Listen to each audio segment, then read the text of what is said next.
তেহারি খেতে মোটামুটি সবাই বেশ পছন্দ করে। আজকে আমি খুবই সিম্পল ওয়েতে তেহারি রান্না করব। আর এটা আমি জাস্ট ২ জনের পরিমাণে রান্না করব। তো এখানে ১ম এ আমি তেল গরম করে তার মধ্যে হচ্ছে একটু ফোড়ন দিয়ে দিয়েছি। সাথে দিয়েছি হচ্ছে পেঁয়াজ। পেঁয়াজ বাটাটা ইউজ করলে বেশ ভালো হয়। বাট আমার আসলে তখন সময় ছিল না। তো এখানে আমি পেঁয়াজটাকে একটু নরম করে ভেজে নিয়েছি। সাথে হচ্ছে আদা বাটা দিয়েছি। অল্প পরিমাণ, খুব বেশি পরিমাণে দিইনি যেহেতু হচ্ছে রাইসের পরিমাণটা কম। এরপর হচ্ছে পরিমাণ মতো রসুন দিয়ে দিয়েছি, রসুন বাটা। এরপর খুব ভালোভাবে ভেজে নিয়েছি পেঁয়াজ, রসুন আর আদাটা। মোটামুটি একটু ভাজা হয়ে আসলে এখন হচ্ছে লবণ আর হচ্ছে গরম মসলার গুঁড়ো দিয়ে দিয়েছি।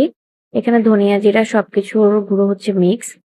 আর এখানে অন্য কোনো ধরনের গুঁড়া মসলা ব্যবহার করব না। যেমন মরিচের গুঁড়া বা হলুদের গুঁড়া কোনো কিছুই ব্যবহার করব না। জাস্ট গরম মসলার গুঁড়োটা দিলেই হয়ে যাবে। এখন মসলাটা ভালোভাবে কষিয়ে নিচ্ছি। এখানে এখনো কোনো পানি ব্যবহার করিনি। জাস্ট তেলের মধ্যে হচ্ছে একটু ভেজে নিচ্ছি।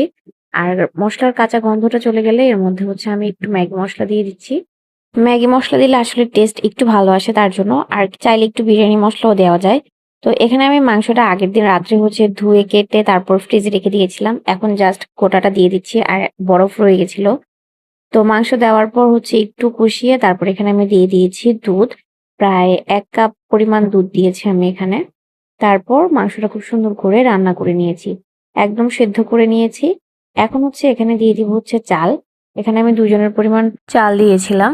তো এখন চালগুলা দেওয়ার পর একটু নেড়ে-চেড়ে হচ্ছে সেদ্ধ হওয়ার জন্য গরম পানি দিব। গরম পানি দিলেই ভালো, যেকোনো বিরিয়ানি, তেহারি কিংবা পোলাওতে গরম পানি দিলে খুব সুন্দর করে সেদ্ধ হয় আর ঝরঝরাও হয়। চালগুলো আমি বেশ সুন্দর করে মাংসের ঝোলটার সাথে মিশিয়ে নিচ্ছি। ঝোলটা আরেকটু শুকিয়ে নিলে ভালো, বাট যেহেতু আমি দুধ ব্যবহার করেছি, বেশি শুকাতে গেলে আবার লেগে যাবে। তো এখানে আমি কাঁচামরিচ দিয়ে দিলাম কয়েকটা, একদম গোটা, গোটা। কেটে দিইনি কারণ আবার ঝাল হয়ে যাবে এইজন্য। আর কাঁচামরিচটা আমি মাংসের সাথে দিইনি কারণ হচ্ছে তখন আবার বেশি সিদ্ধ হয়ে ওই একই রকম ঝাল হয়ে যাবে।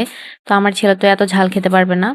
তার জন্য দেয়া হয়নি। এখন চালের সাথে দিয়েছি তাহলে গোটা, গোটাই থেকে যাবে। তো গরম পানি দেওয়ার পর এই যে কিছুক্ষণ ঢাকনা দিয়ে রেখে দিয়েছিলাম। চালগুলা মোটামুটি সিদ্ধ হয়ে চলে এসেছে, তবে এখনো পুরোপুরিটা হয়নি। আমি একটু নেড়ে আরো কিছুক্ষণ রেখে দিয়েছি। এরপর হচ্ছে খুব সুন্দর করে সেদ্ধ হয়ে গেছে আর খেতেও কিন্তু বেশ মজা হয়েছিল এটা।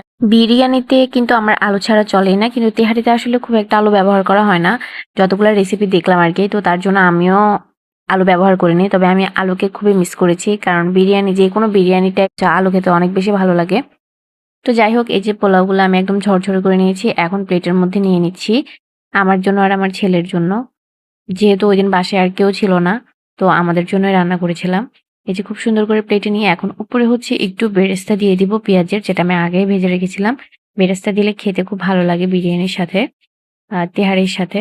যখন আমি নিজের জন্য কিংবা